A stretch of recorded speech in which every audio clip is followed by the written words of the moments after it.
오늘은 이번 주일 설교 말씀인 마태복음 5장 6절을 통해 하나님께서 주시는 음성에 한 번 더 귀를 기울여 보고자 합니다.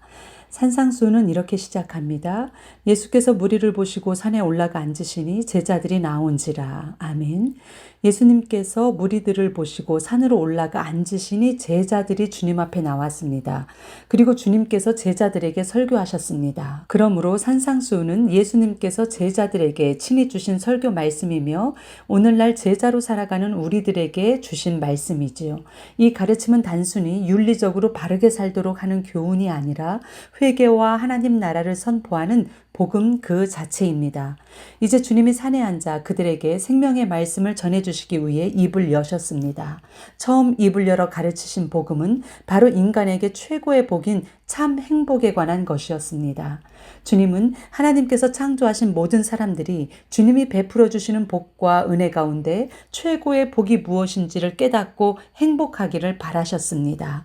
이것은 성경이 복으로 시작하여 복으로 끝나는 것으로 보아 알 수 있습니다. 성경의 맨 첫 권 창세기 1장에서는 하나님께서 맨 처음 사람을 지으시고 복을 주셨습니다. 생육하고 번성하는 복이었습니다. 성경의 마지막 책인 요한계시록의 끝장 22장에서도 하나님께서 우리에게 주신 복에 대해서 말씀하시는데 예수 그리스도를 믿음으로 영생을 얻은 자들이 복이 있다는 말씀입니다. 오늘 우리가 읽은 산상수훈 또한 8가지 복 중에 4번째 복에 대해서 말씀하십니다. 이런 배경을 가지고 오늘 본문을 다시 읽겠습니다. 마태복음 5장 6절입니다. 의에 줄이고 목마른 자는 복이 있나니 그들이 배부를 것이미요. 아멘. 말씀의 의미를 생각해 보면서 이제 원문으로 한 번 더 읽어드리겠습니다. 복되고 행복하여라. 의에 굶주리는 자들과 목마른 자들. 왜냐하면 그들 자신이 배부르게 될 것이기 때문이다. 아멘. 그렇다면 의에 굶주리고 목마름이란 무엇일까요? 여기서 굶주리다라는 말은 가난에서 유래된 말입니다. 굶주림, 배고픔, 결핍을 의미합니다. 이것은 단순히 육신의 상태를 말하는 것이라기보다 뭔가 없으니 살 수가 없어서 간절히 바라는 마음, 영적 갈망을 의미합니다. 누가복음에서는 좀 더 의미를 살려 이렇게 기록했습니다. 너희 가난한 자는 복이 있나니 하나님의 나라가 너희 것이며 지금 줄인 자는 복이 있나니 너희가 배부름을 얻을 것이며 지금 우는 자는 복이 있나니 너희가 웃을 것이며 아멘.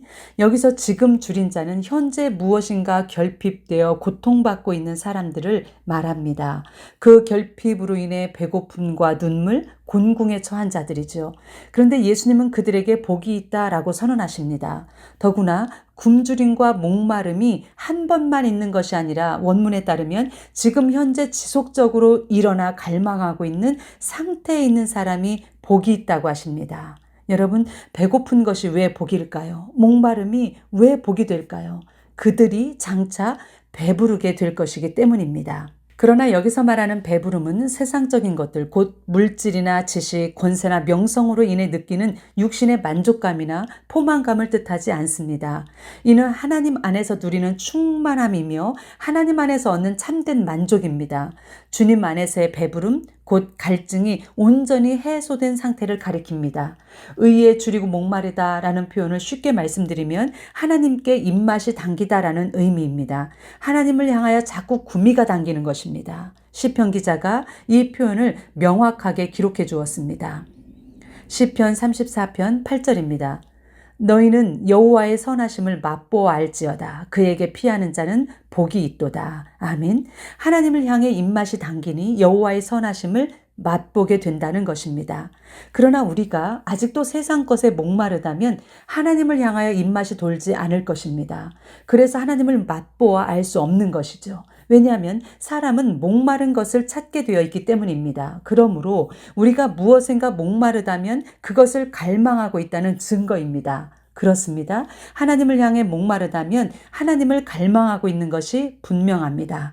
말씀에 목마르고 은혜에 목마르며 기도에 목마르고 기도 응답에 목마르며 뜨거운 신앙을 갈망하며 큰 믿음의 사람이 되고자 몸부림치며 허기를 느낀다면 그는 하나님 보시기에 의에 목마른 매우 귀한 분입니다.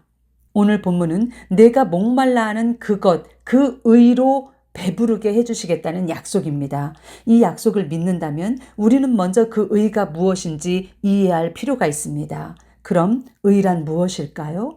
우리는 짧은 시간에 산상수훈 전체인 마태복음 5장부터 7장까지 다 살펴볼 수는 없지만 예수님께서 말씀하신 의가 무엇인지 아주 명확하게 보여주신 한 구절이 있습니다. 그런즉 너희는 먼저 그의 나라와 그의 의를 구하라. 그리하면 이 모든 것을 너희에게 더하시리라. 마태복음 6장 33절입니다. 여기서 그의 나라는 하나님의 나라를 의미하며 그의 의는 곧 하나님의 의를 가리킵니다. 그의 나라와 그의 의는 같은 말입니다. 하나님의 말씀이 다스리시고 통치하시는 나라, 그 말씀이 곧 하나님의 의라고 하십니다. 로마서 3장 21절에서 22절은 하나님의 의를 이렇게 말씀해 주십니다.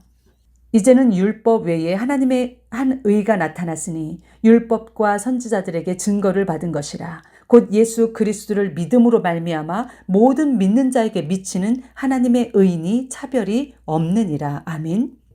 여기서 말하는 하나님의 의는 곧 생명의 말씀 되시는 예수 그리스도이십니다. 누구든지 예수님을 믿기만 하면 비록 죄인이지만 의롭다고 인정받고 하나님의 자녀라고 불러주십니다. 내가 한 일이 아무것도 없음에도 말입니다. 이것이 바로 하나님의 의에서 비롯된 칭의입니다. 성경은 하나님의 의와 자기 의를 분명히 대조시켜 주십니다. 이사야 64장 6절에서는 대저 우리는 다 부정한 자 같아서 우리의 의는 다 더러운 옷 같으며 아멘. 우리의 의는 하나님 앞에서 더러운 옷과 같다고 하십니다. 하나님이 보시기에 추한 것이 자기 의의 옷입니다.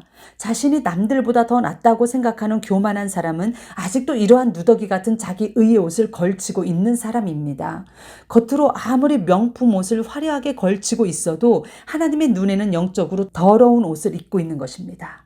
그래서 하나님은 이 더러운 옷을 벗기시고 다른 옷을 입혀주기를 원하셨습니다. 중요한 말씀입니다. 스가랴서 3장 3절과 4절입니다.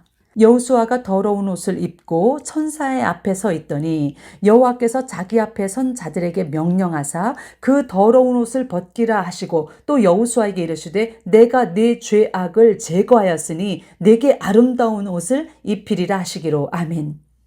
여호수아가 누구인지 여러분들은 잘 아실 겁니다. 그는 이스라엘 민족의 지도자였고요. 약 200만이나 되는 난민과 같은 한 민족을 가나안 땅으로 인도하여 그 땅을 정복한 군대 장관입니다. 여호수아가 자기의 의의 옷, 죄악의 옷을 입었었다라고 말씀합니다. 하나님은 죄악의 옷, 자기 의의 옷을 벗기시고 우리에게 아름다운 옷을 입혀주시는 분이시라는 것을 여호수아를 통해서 보여주십니다. 그 아름다운 옷은 바로 그리스도께서 십자가에서 죽으심으로 우리 대신 벌을 받아주셨기에 값없이 얻어 입은 아름다운 옷입니다. 그 옷을 입혀주시니 이제 우리는 하나님의 의가 되었습니다. 고린도후서 5장 21절에서 하나님이 죄를 알지도 못하신 이를 우리를 대신하여 죄로 삼으신 것은 우리로 하여금 그 안에서 하나님의 의가 되게 하려 하심이라. 아멘. 예수님은 죄를 알지도 못하셨습니다. 알지 못했다는 것은 지식적으로 알지 못하는 것이 아니라 한 번도 죄를 경험해 본 적이 없는 분이라는 의미입니다. 그분이 우리를 대신해서 죄인이 되어주시고 극악무도한 죄인을 매달아야 하는 그 십자가에 대신 매달리신 것입니다. 왜 그러셨지요? 바로 우리가 하나님 앞에서 의로운 자로 불려지기를 원하셨기 때문입니다. 우리가 어떤 사람이었기에 주님이 그렇게 하실 수밖에 없었을까요? 로마서 10장 3절에서 우리를 가리켜 자기 의를 내세우려고 하나님께 불순종하던 자들이었다라고 하십니다. 그래서 로마서 3장에서는 의인은 없나니 하나도 없다라고 선언하신 것입니다. 결국 자기 의로 하나님 앞에 설 수 있는 사람은 지금 여기에 저나 여러분을 비롯하여 아무도 없다는 사실입니다. 이제 자기 의의 더러운 누더기 옷을 벗기시고 하나님의 의의 옷을 입은 우리를 고린도전서 3장 16절에서는 이렇게 불러주십니다. 하나님의 성전, 교회. 우리가 하나님의 성전이 되었다는 것은 그동안 내가 내 인생의 주인이 되어 내 입이 말하고 싶은 대로 다 말하고 살고 내 발이 가고 싶은 대로 어디든 갔으며 내 손이 하고 싶은 대로 마음대로 하고 살다가 이제는 그러한 모든 것들이 얼마나 하나님 앞에서 부끄러운 모습이었던가를 깨닫고 회개함으로 삶의 방향을 돌이켰음을 인정해 주시는 것입니다. 회개라는 것은 여러분 하나님 앞에 내가 잘못했다고 눈물 흘리며 모든 죄를 고백하는 것, 그것을 의미하는 것이 아니라 회심에 더 가까운 의미입니다. 마음을 돌이켰다라는 겁니다. 어디로요? 아버지 하나님께로. 하나님의 마음이 내 마음이 되었다는 것이죠. 이것이 회심, 회개입니다. 여러분, 이런 회개가 쉬울까요? 어려울까요? 때론 회개가 참 어렵습니다. 저나 여러분이 회개가 쉽지 않다면 아직 의에 목마르지 않기 때문입니다. 의에 줄이고 목마른 자는 아주 작은 죄도 아프게 다가옵니다. 그래서 죄인의 옷을 벗기고 의의 옷을 입혀주시는 그 주님을 부를 수밖에 없는 것이죠. 여러분, 우리가 사용하는 이 건물에 여러 그룹들이 사용합니다. 미술 그룹, 요가 그룹 등등 많은 그룹들이 이 예배당에 들어옵니다. 그러나 그들을 교회에 모였다고 하지 않습니다. 클래스에 모였다고 하죠. 그러나 지금 이 똑같은 공간에 모여 똑같은 장소에 모인 우리들에게는 주마음 교회라고 부릅니다. 왜죠? 하나님이 여기에 계시기 때문입니다. 이와 같이 하나님이 내 마음 안에 계시다면 나는 교회입니다. 이것이 바로 옛사람이 죽고 새사람이 되어 하나님의 의가 되었다는 말씀입니다. 따라서 의에 줄이고 목마르다는 것은 내 힘으로는 하나님 앞에 설 수 없음을 깨닫고 나를 의롭게 하시는 그리스도를 갈망하는 것입니다. 하나님께서 내 죄를 용서하시고 새롭게 하셔야만이 하나님의 나라가 내 안에 임한다는 것을 알기에 우리는 그 나라를 갈망하는 겁니다. 예수님이 하나님의 의이시기 때문에 내 안에 예수님이 계신다면 그는 참으로 하나님의 의를 가진 자입니다. 이런 자를 가리켜 갈라디아서 2장 20절에서는 이렇게 부릅니다. 내 안에 그리스도께서 사시는 자, 하나님의 아들을 믿는 믿음 안에 사는 자라는 것입니다. 제가 강조하고 싶은 말씀이 이것입니다. 갈라디아서 2장 20절입니다. 내가 그리스도와 함께 십자가에 못 박혔나니 그런즉 이제는 내가 사는 것이 아니요 오직 내 안에 그리스도께서 사시는 것이라. 이제 내가 육체 가운데 사는 것은 나를 사랑하사 나를 위하여 자기를 버리신 하나님의 아들을 믿는 믿음 안에서 사는 것이라. 아멘. 제가 읽어드린 이 말씀에서 하나님의 아들을 믿는 믿음 안에서라는 말은 잘못 번역된 문장입니다. 원문은 분명히 소유격으로 되어 있다는 것입니다. 하나님의 아들을 믿는 믿음 안에서 사는 자가 아니라 하나님의 아들의 믿음 안에서 사는 자입니다.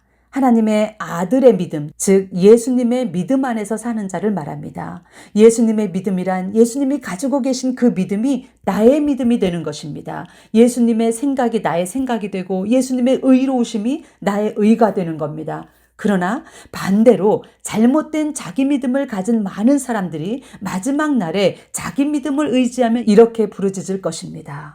그날에 많은 사람이 나더러 이르되 주여 주여 우리가 주의 이름으로 선지자 노릇을 하며 주의 이름으로 귀신을 쫓아내며 주의 이름으로 많은 권능을 행하지 아니하였나이까 하리니 그때 내가 그들에게 밝히 말하되 내가 너희를 도무지 알지 못하니 불법을 행하는 자들아 내게서 떠나가라 하리라. 아멘. 마태복음 7장 22절로 23절에서는 잘못된 자기 믿음을 가지고 주님 앞에 서서 내 믿음을 하나님 앞에 보여드렸으나 그 믿음이 옳지 않다는 것을 보여주고 계십니다. 마지막으로요. 성경에서 구약과 신약을 통해 목마르고 굶주린 자들을 어떻게 돌보셨는지 친히 보여주시며 이를 통해 오늘 본문 말씀을 상징적으로 풀어주십니다. 보실까요?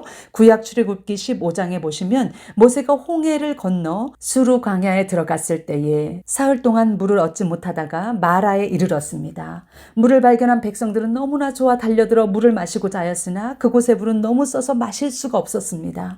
목이 타들어가던 백성들은 목이 말라 죽을 지경이 되었고 모세와 하나님을 원망하며 울부짖었습니다. 그때 모세가 기도하자 하나님은 한 나무를 지시하시면서 그 나무를 물에 던지라고 하셨습니다. 그러자 놀랍게도 그 쓰던 물이 단물로 바뀐 것이죠. 쓴물이라는 의미의 마라는 무겁고 괴롭다라는 뜻입니다. 인생이 너무나 고달프면 마라의 쓴물과 같다고 합니다. 그러나 하나님은 그 쓴물을 단물로 바꾸어 주셨습니다. 무엇이 그 쓴 물 속에 던져졌습니까? 바로 하나님께서 친히 지시하신 한 나무, 곧 십자가 나무입니다. 십자가로 인해 쓴물이 단물이 되고 생명수가 되니 모든 백성의 갈증을 해갈시켜 주신 것입니다. 목말라 하는 그것으로 목마름을 해결해 주시는 주님이십니다. 이것이 바로 하나님께서 의에 줄이고 목마른 자를 하나님의 의로 해갈시켜 주시는 모습입니다. 신약에서도 하나님은 굶주린 자를 배부르게 하시며 오늘 약속의 말씀을 상징적으로 보여주십니다. 요한복음 6장의 오병이어의 사건이 바로 그것입니다. 굶주린 2만여 명의 군중들에게 보리떡 5개와 물고기 2마리로 기적을 베풀어 주시고 저들이 원하는 대로 먹고도 12광주리가 남은 사건을 여러분 잘 아실 겁니다. 12라는 숫자는 이스라엘 민족의 전체 지파 수, 온 민족을 상징적으로 보여주십니다. 그러므로 예수님이 베푸시는 영의 양식은 온 인류가 먹고도 남는 은혜라는 것입니다. 주님은 아셨습니다. 인간이 살아가며 굶주리고 목마른 것만큼 비참한 것이 없다는 것을 말씀입니다. 그렇습니다. 온 인류의 목마름과 갈급함을 해갈시켜 주시는 분은 하나님의 의가 되시는 예수 그리스도다라는 말씀입니다. 그러나 어떤 분은 이렇게 생각할 수 있습니다. 나는 부족한 게 없어. 자식도 다 잘 되고 돈도 쓸 만큼 벌었어. 아픈 것도 없어. 내가 부족한 게 뭐가 있어. 물론 그럴 수 있습니다. 그러나 성경은 인간의 근본적인 결핍은 바로 하나님의 부재다라고 하십니다. 하나님이 마음 안에 계시지 않는 것이 근본적인 결핍이라는 말씀이죠. 인간의 결핍, 그 결핍은 하나님 없이는 해결될 수 없음을 보여주시는 것이 오늘의 본문입니다. 마음에 감동이 된다면 같이 고백해 봅시다. 주님, 저는 하나님 없이는 살 수 없어요. 나의 누더기 같은 자기 의의 옷을, 그 더러운 옷을 입고 불순종하던 저에게 찾아와 주셔서 죄악의 옷을 다 벗기시고 아름다운 의의 옷, 예수 그리스도의 옷으로 갈아입혀 주십시오. 이것이 의에 줄이고 목마른 자의 고백입니다. 여러분, 이제 자기 의가 아닌 하나님의 의로 살아가길 원하십니까? 그렇다면 이 한 가지를 꼭 기억하시기 바랍니다. 하나님의 의로 산다는 것은 나의 죽음을 전제로 한다는 것. 즉, 나 자신 안에 세워놓은 옛 자아라는 우상이 죽는 죽음입니다. 불당 안에 세워놓은 불상이 우상이라고 말하겠지만 실상은 내 안에 우상이 있습니다. 아직도 하나님 앞에서 굴복할 수 없는 내 생각, 내 교만, 내 아집, 이것이 나라는 우상입니다. 이 우상을 깨뜨려야만이 하나님을 닮은 하나님의 형상으로 살게 됩니다. 하나님의 의가 되시는 예수 그리스도와 그분의 말씀이 내 안에 충만히 임하셔서 예수 그리스도로 인해 배부른 인생이 되는 것, 이것이 의에 줄이고 목마른 자가 받는 복입니다. 이것이 참 행복이라고 주님은 말씀해 주시는 것이죠.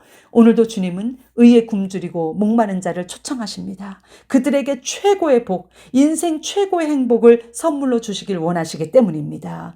요한계시록 22장 17절, 성령과 신부가 말씀하시기를 오라 하시는도다. 듣는 자도 오라 할 것이요 목마른 자도 올 것이요 또 원하는 자는 값없이 생명수를 받으라 하시더라. 아멘.